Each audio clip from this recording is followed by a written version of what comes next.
En este programa hemos hablado de diferentes tipos de motos, diferentes modificaciones, diferentes estilos.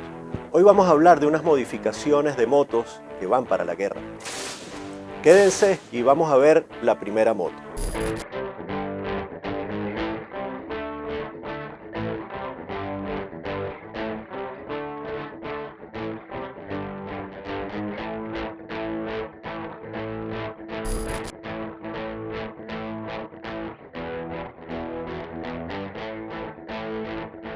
Esta primera moto es una moto hecha en Alemania y no es BMW, es un tanque de guerra, pero se maneja como una moto. Ok, estamos hablando de la NSU Kettenkrans. Es una moto que, aunque se maneja como una moto, tiene orugas. Esto era porque en la guerra se necesita manejar por todo tipo de terreno y cuando llueve lo mejor son unas orugas. A algún ingeniero alemán se le ocurrió, vamos a unir las dos cosas, un tanque de guerra con una moto, y salió esta moto. ¿Cómo la considerarían ustedes? Déjenmelo en el comentario, a ver qué les parece. Vamos a la siguiente moto. Ahora nos vamos con otra marca BMW, bastante conocida. Bueno, ellos también hicieron motos para la guerra. Y es la R75. Es una moto bastante versátil, relativamente liviana, y la mayoría de ellos tenía un sidecar. Era para transporte de correo, era para transporte de militares, era realmente una moto multiuso. Ahora nos vamos a Estados Unidos y, por supuesto, la marca principal de Estados Unidos, Harley Davidson. La moto, la WLA.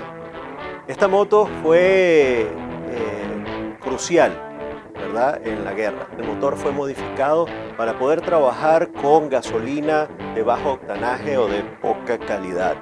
Porque en la guerra ustedes saben que lo que más escasea es la gasolina. Entonces modificaron el motor para que pudiera funcionar con gasolina,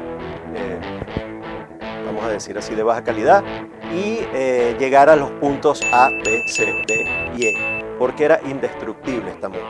De hecho, en estos momentos los coleccionistas la buscan muchísimo, sobre todo las que no han sido modificadas, que siguen con la pintura original verde militar o color caqui, que era la otra.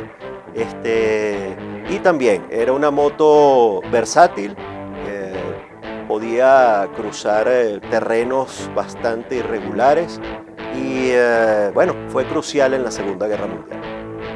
Esta moto que voy a nombrar ahorita, la Royal Enfield WDRE, ¿verdad?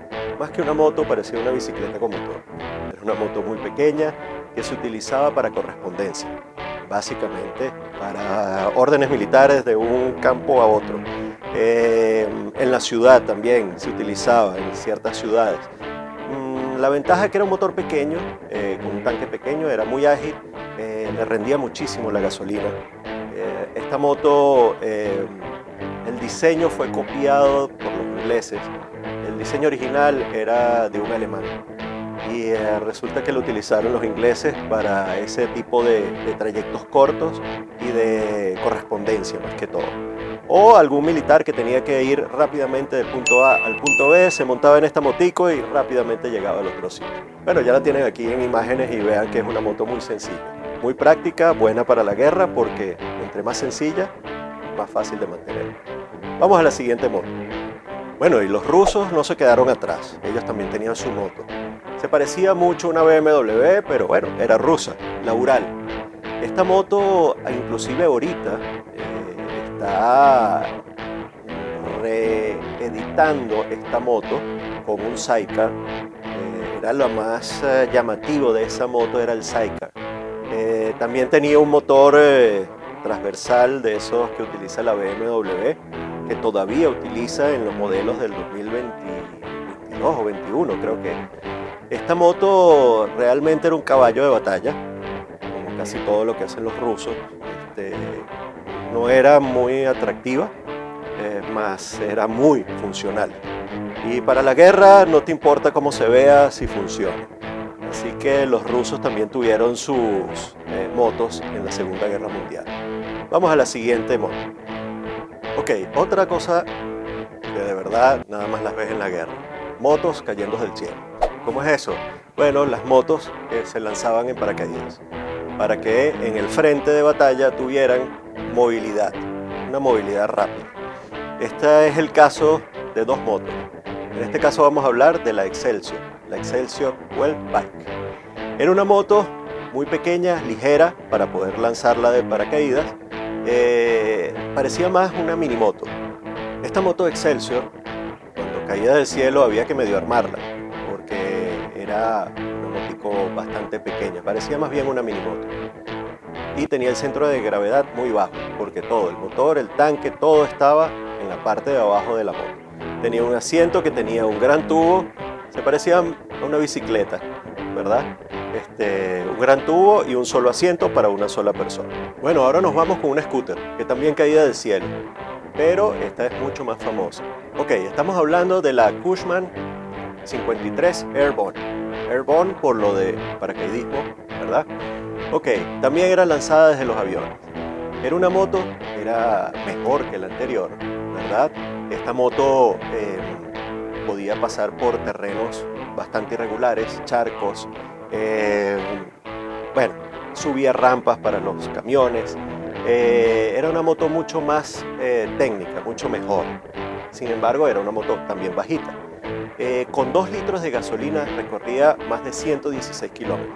Imagínense, 116 kilómetros es lo que da mi Steed con el tanque full. Esto con 2 litros recorría 116 kilómetros. Eso es admirable. ¿A qué velocidad? No sé, debe ser muy lenta. Pero bueno, los recorría, que es lo importante. También el peso cargaba hasta 115 kilos. Entonces podía cargar a la persona que lo manejaba más el equipamiento militar, fusil, municiones, etc. Era una moto bastante versátil y de hecho, si ustedes ven las Vespas y ven esta, tienen cierto parecido. Capaz y los italianos se fijaron en esta moto y dijeron vamos a construirla. No sé, aquí yo hablando tonterías. Pero bueno, vamos a la siguiente moto. Bueno, mis amigos los chinos también tienen la suya, la Chang'an CJ750. Ok, es una moto que dicen que es copia de alguna otra moto militar, se parece mucho, tiene su sidecar, es justamente para mover tropas, correos, etcétera, etcétera. Es una moto bastante versátil, tiene 20 y tantos caballos de fuerza, no tiene mucho, sin embargo tiene mucho torque, entonces puede levantar bastante peso. De hecho, la moto en sí ya pesa 350 kilos. Es una moto con su sidecar que para ese propósito está bien. Y bueno, es la moto militar de los chinos. Ellos han fabricado alrededor de 5.000. Sin embargo, creo que no la han probado mucho en el campo. Pero sí la tienen su moto militar. Vamos a la siguiente moto. Ahora regresamos a Estados Unidos con Harley Davidson de nuevo, pero esta vez metió la pata. Esta era la MT500. En los años 80, para cumplir un requerimiento de la OTAN, crearon esta moto. Sin embargo, el motor no era de ellos, el motor era un Rotex. A gasolina la moto, y resulta que para las especificaciones militares tenía que ser diésel.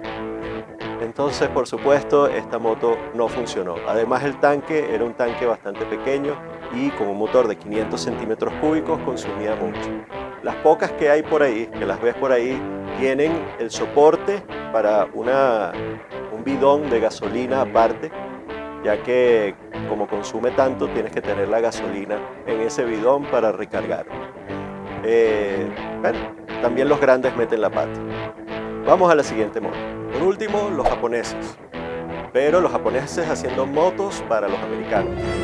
Y estamos hablando de Kawasaki.